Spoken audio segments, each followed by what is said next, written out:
Selamat datang di segmen analisa. Salah satu berita yang sedang viral saat ini adalah mengenai Helena Lim, seorang penyanyi, terus juga mungkin influencer juga nggak sih di Indonesia?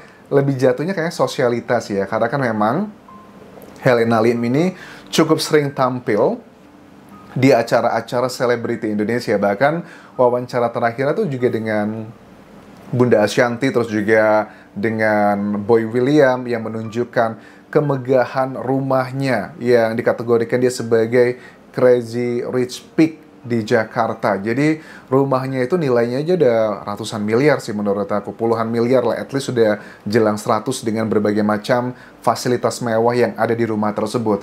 Nah, yang ngebuat penasaran adalah, kan kita sudah ketahui bahwa Kejaksaan Agung itu tetapkan Helena Lim sebagai tersangka kasus tata niaga komoditas timah wilayah izin usaha pertambangan PT Timah Tbk dari tahun 2015 sampai 2022. Dan total negara yang dirugikan dari peristiwa kasus kejadian ini adalah lebih dari 200 triliun rupiah. Nggak heran dari penyitaan beberapa waktu yang lalu di rumahnya Helena Lim itu didapati ada uang sekitar 33 miliar rupiah dalam bentuk mata uang asing dan juga rupiah. Jadi 33 miliar tuh cuma berapa persen doang dari 200 triliun lebih yang negara harus terima kerugiannya.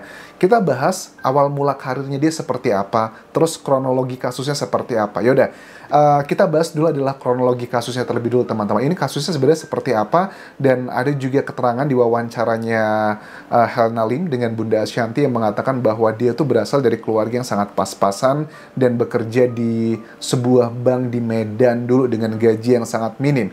Kita pengen denger deh bagaimana dia cerita suksesnya. Tapi kalau secara kasus kronologi ini sebenarnya diawali dari penetapan 5 tersangka lainnya, mulai dari pengusaha timah hingga para direktur di PT Timah Tbk. Modusnya itu teman-teman, jadi mereka ini bekerja sama untuk mendirikan beberapa perusahaan yang kayak boneka lah. Perusahaannya itu cuma jadi abal-abal doang. Mereka ini fungsinya adalah untuk mengumpulkan biji timah yang ada di Indonesia, kayaknya lebih ke Sumatera sih, dekat-dekat Riau sana ya. Mengumpulkan biji timah secara ilegal tanpa izin. Kerugian negara, harus ada kerusakan lingkungan, karena kalau mengumpulkan timah nggak ada lagi tanggung jawabnya dengan lingkungan, itu juga sangat bahaya. Nah, dengan prosesnya seperti itu, Helena Lim ini berfungsinya adalah dia ini di tahun 2018 sampai 2019 diduga membantu mengelola hasil tindak pidana sewa menyewa alat di PT Timah Tbk. Dia tahu itu adalah perbuatan ilegal, tapi dia yang ngebantu menyewakan alat semuanya untuk mengambil timah secara ilegal tersebut. Dia juga diduga memberikan sarana dan prasarana ke pihak smelter atas nama Corporate Social Responsibility, padahal demi kepentingan sendiri. Smelter itu adalah tempat produksi hasil pertambangan dan itu ada banyak pekerjanya di sana. Nah, CSR itu kan untuk kayak ibarat kata bantuan lah ya untuk dana sosial kepada masyarakat. Ternyata dana sosial tersebut ya, let's say anggap aja, nggak tahu di Indonesia tuh aturannya CSR tuh berapa sih, 2% atau 5% dari total keuntungan. Please enlighten me mengenai ini, tapi let's say anggap aja 2%. Keuntungannya anggap aja 1 triliun per tahun gitu ya. 2% dari 1 triliun itu udah berapa? Udah 200 juta nggak sih apa? Atau 2 miliar? Hitung sendiri aja deh. Pokoknya banyak uangnya. Itu adalah beberapa hal yang dilakukan modusnya, kenapa dia terlibat dalam kasus ini. Nah, coba kita lihat dulu. Aku mau lebih fokusnya adalah mengenai sosok yang sering pamer harta dengan berbagai macam gaya, flexing, atas nama memotivasi. Itu pada ujung-ujungnya kebanyakan adalah berakhirnya seperti ini. Karena orang yang kaya beneran, berasal dari harta yang benar, bersih, itu biasanya mereka akan down to earth ya. Tapi kalau mereka yang kaya raya, tapi adalah kepalsuan, atau hutang, atau strategi, atau dari hasil kejahatan, biasanya mereka punya keinginan untuk show off atau menunjukkan. Well, kita nggak bisa munafik, pada saat Helena Lim menunjukkan kekayaan, rumah mewahnya di berbagai macam acara, ataupun juga di akun sosial medianya, agak sulit untuk kita tidak berpikir ini adalah salah satu bentuk flexing. Kalau hanya dikatakan motivasi, I don't think so. Kita lihat dulu bagaimana awal karirnya seorang Helena Lim pada saat diwawancara di Bunda Santi ya, dia menceritakan perjuangannya untuk menjadi kaya seperti ini. Agak geli sih sekarang. Dia kerja kok, tapi kalau ditanya kerja aku, ya apa ya kerjanya ya? Aku juga nggak tahu kerja. Bunda Shanti yang bilang adalah temannya dari Helena Lim ya. Banyak yang berpikiran negatif sebenarnya dengan Helena Lim. Dia tuh dapat harta kekayaan dari mana gitu kan, dia sudah menjadi janda ya teman-teman, sudah dari 2006 atau 2004 ya, sudah lama sekali. Terus hartanya dari mana dong dia? Terus Ashanti mengatakan dia itu kerja kok, dia kerja keras, tapi Ashanti aja nggak tahu kerjanya apa gitu. Nah ini klarifikasinya. Ya apa yang bisa bikin seorang kamu yang kamu bilang kamu hidup dari susah bisa sukses tuh apa? Jadi awal susah tuh dulu sebenarnya aku pernah di IG story, IG live, orang nanyain kerjanya apa, gimana bisa jadi sukses. Jadi tahun 96 aku bisa kerja di bank. Itu di Medan? Di Medan. Tahu nggak gajinya berapa? Berapa? Tahun 96. Nggak. 450.000. Tapi sebelum Oke. kerja di Tahun situ, itu aku masih kerja di tempat-tempat lain. Nah, itu adalah awal mula karirnya seorang Helena Lim. Dia bekerja di sebuah bank di Medan tahun 96 dengan gaji 400.000 saat itu.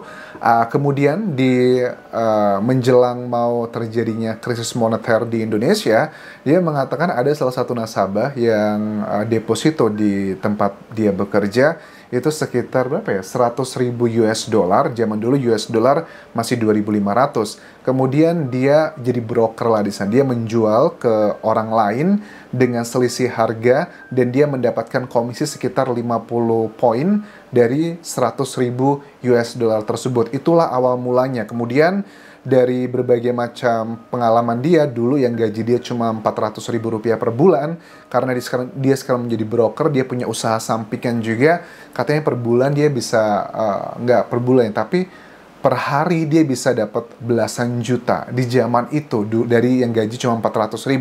Kemudian dia pindah ke Jakarta, dia ketemu dengan seseorang yang membantu memodali semuanya untuk broker juga, falas atau mata uang asing, dolar terutama, itu juga jadi awal mula dia berbisnis. Tetapi kan kalau aku lihat dari posisinya dia itu menjadi tersangka karena posisinya dia itu sebagai manajer PT QSA. Nah, jadi sebenarnya manajer itu kalau dalam level organisasi perusahaan, jabatannya masih belum tinggi-tinggi banget teman-teman. Karena kan ada yang paling bawah kayak mungkin yang staff ya, staff, supervisor, manager, general manager, kemudian ada director, ada lagi mungkin COO, ada lagi CEO, sampai ke level presiden direktur tuh artinya Helena Lim ini sebagai posisi dia aja masih manajer yang levelnya cuma di atas staff tuh paling cuma 2 tingkat doang. Tapi dengan level dia yang baru aja manajer, tapi sudah punya kekayaan nilainya menurut aku ratusan miliar, itu sih sudah sangat unik. Bahkan secara logika aja, pada saat disita di rumahnya, itu kan ada penangkapan, penggerebekan, ada uang 33 miliar dalam bentuk mata asing dan juga rupiah. Itu kan aneh. Biasanya kalau jujur kalau kayak secara pribadi aku juga termasuk seorang investor ya, walaupun tangkapan kecil. Kalau udah punya uang segitu 33 miliar, kalau uang itu uang bener, itu pasti akan aku masukkan ke obligasi sih. Obligasi itu kan obligasi negara ya. Itu kan dijamin sama negara. Per tahun bisa mendapatkan keuntungan bisa 6% atau 7%. Ya 6,3% lah yang terakhir. 6,3% dari 33 miliar per berapa? Dibagi per bulannya itu udah berapa puluh juta didapatkan setiap bulannya, uangnya tetap ada, tetap diinvestasikan. Nah ini aneh, 33 miliar tapi uangnya cuma ditaruh di rumah aja. Secara hitung-hitungan bisnis akan terkena inflasi, akan terkena risiko kehilangan walaupun dimasukin ke brankas dan sebagainya, tapi inflasi kan nggak bisa dihindari. Per tahun inflasi itu kalau misalnya nih ya, inflasi itu artinya adalah penurunan nilai mata uang. Kayak misalnya tahun ini kita punya 100 juta, kita bisa beli mobil misalnya gitu. Tapi kalau tahun depan 100 juta itu paling nilainya paling cuma 95 juta karena ada penurunan nilai mata uangnya. Harga-harga semakin mahal gitu semuanya. Oke, jadi ini pelajaran sekali lagi karena teman-teman kita itu masih terlalu gampang ditipu-tipu dengan kesuksesan-kesuksesan yang ada di sosial media. Jadi makanya aku termasuk yang salah satu orang yang vokal ya pada saat melihat itu orang flexing.